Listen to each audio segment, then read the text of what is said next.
It is now important to understand the relationship between the velocity used in the aerodynamic force equations and dynamic pressure.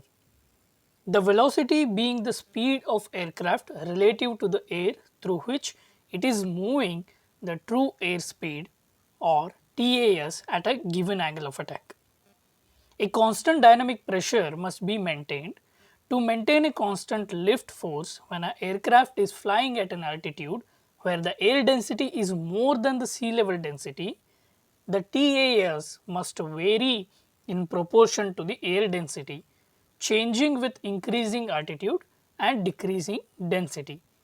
The TAS will increase if the indicated airspeed and thus the dynamic pressure are maintained.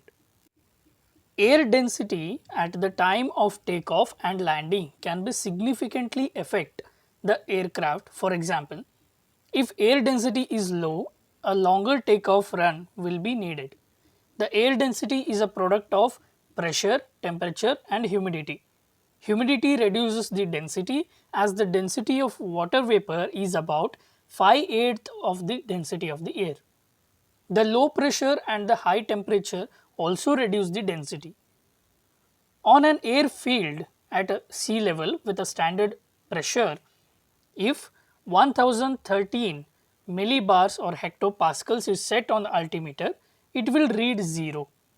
This is known as the pressure altitude, which is what will indicated whenever 1013 is set regardless of ambient pressure and is used for performance calculations. You can think of it as an altitude relative to standard pressure.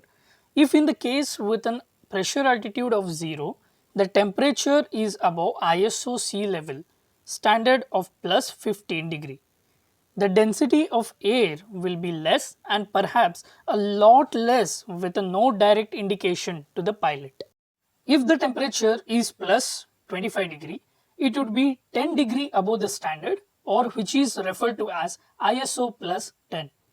The density would be that which would be exist at the higher altitude and would be referred to as the high density altitude. In the practical terms, this means that aircraft would need a higher TAS for given dynamic pressure and hence a longer run takeoff takes place.